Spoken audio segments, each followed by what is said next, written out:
100여 명의 피해자, 모녀 전세 투기단. 경찰은 지금 수사하고 있고. 네. 어떻게 된 일입니까? 네, 서울 강서구, 관악구, 은평구 빌라 수백여 채에서 지금 이 사건이 발생을 하고 있는데요.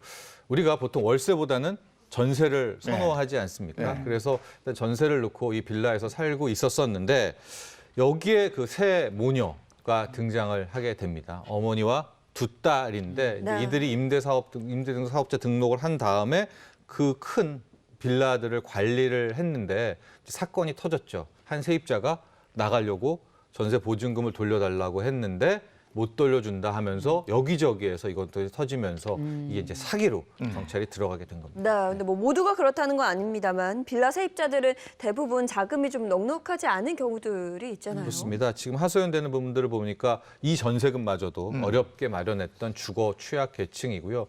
어쨌든 다른 곳으로 갈 때 이 돈이 돌려받아야 갈 것 아니겠습니까? 그렇죠. 근데 이것이 좀 돌려받지도 못하는 이제 그런 사연이었고 또 신혼부부들이 우리 대부분 이제 신혼부부들이 이런 신축 빌라에서 많이 시작을 하지 시작하죠. 않습니까? 네. 예, 굉장히 많이 지금 있는 것으로 파악이 되고 있습니다. 네, 그런데 이 문제 모녀가요, 이 보유한 빌라가 수백여 채에 달한다고요? 그래요? 그렇죠. 네. 그래서 앞으로 이게 더 어디까지 이야기가 커질지는 모를 상황인데요. 지금 허그에서 이제 제출받은 결과를 봤더니 2017년 8월, 9월부터 18년, 19년에 저 새 모녀 명의로 돼 있는 등록 임대주택들을 좀 봤더니 2019년에 500채로 갑자기 500채? 500채입니다. 예, 하고 이달에는 이제 397채 아마 몇 개를 경매 넘기고 뭐 이랬었던 야. 것 같은데 네. 저게 지금 어디까지 더 많을지 뭐 적을지 이런 것들이 파악이 지금 정확히는 안 되고 있습니다. 네, 아니, 요즘 빌라 한 채만 소유해도 대단하다고 하는데 수백 채면 보기에는 잘 모르겠지만 어쨌든 돈이 굉장히 많은 그렇죠. 그런 예. 갑부가 아닐까 싶은데. 500채가 지금 넘었으니까 그럼 이 새 모녀는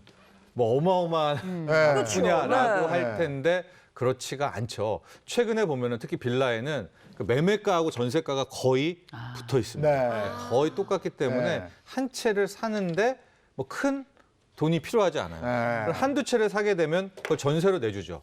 그럼 전세금이 들어올 거 아니겠어요? 네. 네. 전세금으로 또 사고 또 사고 또 사고 하게 되는. 그러니까 실제 이 새 모녀의 본인들이 갖고 있는 자본금은 진짜 얼마 안 되는 아. 그런 걸 가지고 소위 말하는 전세금 갭 투기를 통해서 500채를 소유하게 됐고 이것이 뻥 터지면서 지금 어마어마한 피해자가 양산되고 있는 겁니다. 아니 자금이 얼마 없는 채로 빌라를 몇백 채나 살 수 있었던 건 이제 네. 그 갭 투자 가지고 돌려막고 해서 그런 거 아니에요? 맞습니다. 네, 근데 네. 지금 뻥 터졌다. 어. 이 갭 투자 부분에 대한 의견은 정말 다양하게 나오거든요. 네, 그렇습니다. 사실 요즘에는요, 이 갭 투자가 내 집 마련에 사다리 역할을 해준다라고 보는 분들도 많아서요. 실제로 갭 투자로 집을 사는 사람도 많다고 하더라고요. 지난 10일에 발표된 국토교통부의 자료에 따르면 지난달 서울의 주택거래 자금 조달 계획서 중에 갭 투자 의심 거래가 52%로 집계가 네. 됐다고 합니다.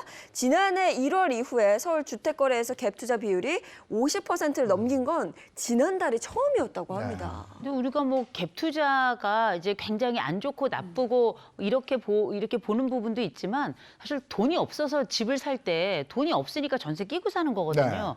집값은 높죠. 거기다 대출은 잘 안 되죠. 돈은 융통할 데가 없죠. 근데 뭐 집은 필요하죠. 그렇다 보니 전세 끼고 집을 사놓고 나는 또 다른 데 전세가 있고 그랬다가 이제 돈이 좀 마련이 되면 다시 내 집으로 들어오고 이런 게 보통 갭 투자의 기본이었는데 이게 약간 좀 달라지기도 한 것 같아요.